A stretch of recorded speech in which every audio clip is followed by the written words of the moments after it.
Okay, I've done some searching on YouTube and have not found any videos on the Thompson Center Renegade. Now, there's a few videos on the Hawken, and it's a very similar musket, but I had a couple issues with my Renegade, and so I wanted to give some kind of introductory information on the 50 caliber Thompson Center Renegade. These are, if I understand it right, no longer available new from Thompson Center. The new, musket that replaces it is about $325. These you can get used for somewhere between $200 and $250, depending on the accessories that are in it.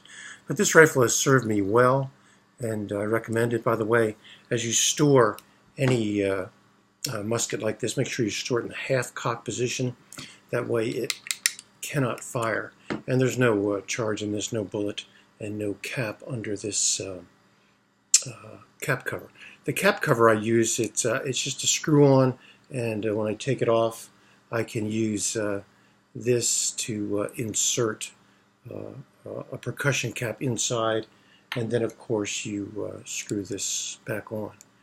Now the issue I had was that the trigger mechanism wasn't working.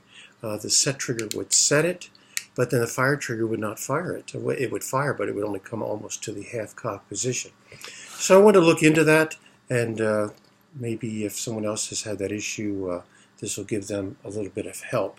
When I use this, I've used it for hunting, for target practice. It takes me about 3 minutes to load it, and but that's kind of standard. I guess if somebody was very fast at it, they could do more quickly. What I use to load it more quickly, by the way, is this. This has a powder charge in it, as well as the bullet already in it. So you can pour your powder in from this side, and then put your bullet in the top, and use your ramrod to put it in. The bullets I use are actually bullets. I don't use the musket balls. They're not accurate. I mean, if I'm going to shoot something, I want some accuracy. I don't care about historical accuracy. I want accuracy hitting the target. So this is the bullet I sometimes use. This is cheaper, but if I'm preparing to hunt or something like that, I'll use this 50 caliber. It's basically a sabot, and you can get these at Walmart in a package. And they seem to shoot very straight. I haven't done any experimentation to compare, but I know just by physics that either bullet is going to be go straighter than any musket balls, so I recommend that. So if you first get a rifle and you wonder, well, how can I tell, does it have a bullet in it? I don't know how to tell you, except I can tell you what I did. I take my ramrod out when I first got it, and I inserted it, and I said, well, that's where it's at when there's no bullet in it. And then when I put a bullet and powder in it, it'll be up to here, and I put a mark on my ramrod. So that then if I wait for 2 or 3 months and I come back and I say, did I leave that sorry thing loaded? I can check it, and if it goes to the bottom like that, I know that it's not loaded. So, and it's best to store it, I would say it's safest to store it in the, like I say, the half-cock position, as well as unloaded, no cap in it, no powder in it, etc. Cleaning is something that's constant. I use Pyrodex rather than black powder. Some of the, I guess, more committed to traditional use black powder, but I just simply use the Pyrodex. Works. The RS, I think, is for rifle and shotgun. I also have the P for pistol. The pistol is a finer grain powder, and it works well for a revolver. So I wanted to just show you just a little bit on cleaning, although I had the trigger problem. But because most of the experts, that's not me, use water and detergent. Oh, they'll say water, detergent. I say rust, rust, rust. They say, oh, but you dry it. Forget it. Use this stuff. You get it at Walmart. Number 13 bore cleaner. Works fine. I've never had any problem with rust. In fact, I haven't used this gun in probably 6 weeks. So I'm going to put a couple drops of the bore cleaner on it. By the way, I don't use my own patches. I use bulk patches from Walmart, because when I cut my own patches, which I used to do, they could be too small, and then I could lose them in the barrel. They could be too big and they won't fit. So get the patches that are relatively cheap and they last forever from Wally World.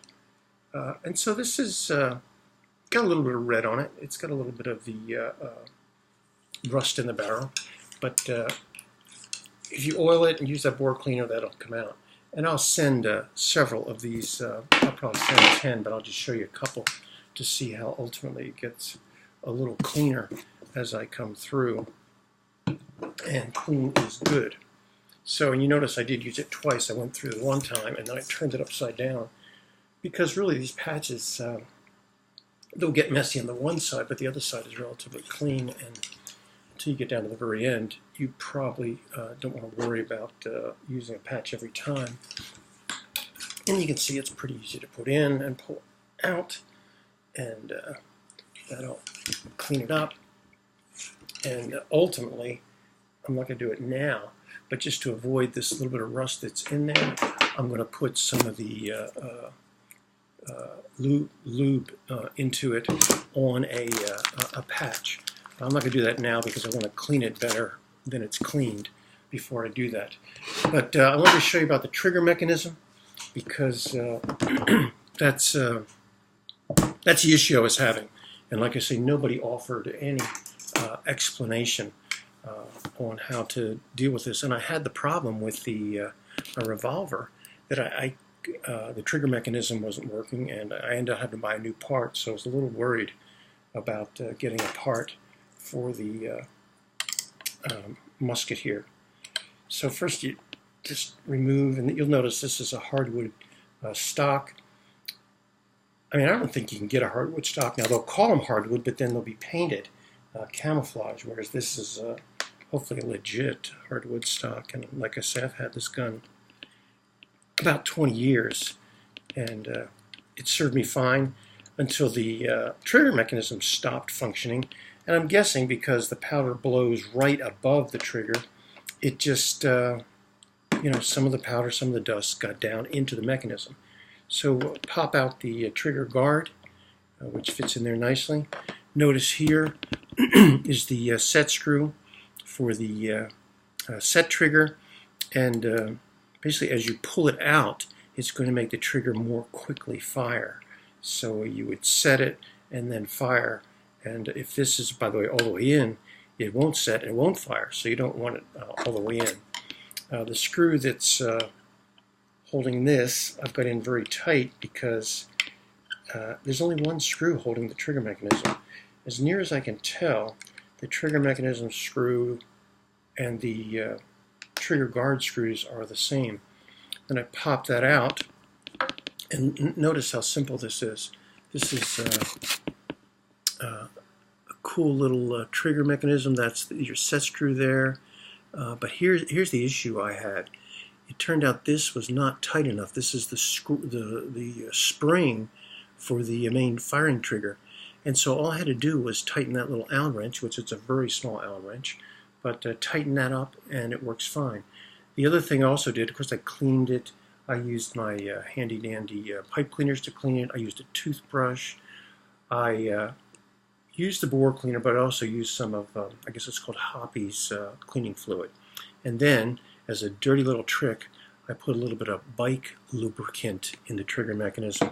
Bike lubricant is very dry, it dries very quickly, and that's what you want, and that way it won't attract dust. So then putting this back in place the right direction, it goes like this, and when it's set in there, you can just start putting those screws back in, and hopefully, I guess I could let you see what I'm doing here. You'll see that, and again, the actual trigger mechanism screw I like in there real tight because it's the only screw holding it in there. I assume you have to be a little bit careful because even though it's hardwood, sooner or later you will tear out the wood and it won't fit tight. But you notice that that fits very tightly, and even with just the one screw in it. So this is the trigger. Usually I put it in the back, and I think I snap it in the front. Yes, that works great. And then I put this guard back on. and then we'll have it. And I'll just show you just a second that it actually does work. So cleaning it a lot. Cleaning is what you need to do with either Pyrodex or black powder, but black powder is just dirtier. There is no way around it.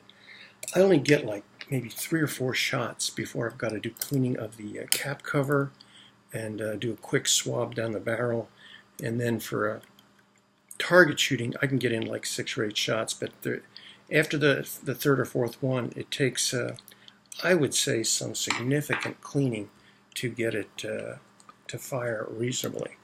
So there it is, back together. And so I go to the full cock position. Again, there's nothing in this. There's no powder. There's no bullet. I set it. You hear the click, and then I fire, and you'll notice it goes all the way down to the cap. It wasn't going down to that cap previously. So that's just an introduction to it. Like this video if you like this video, and give me some comments.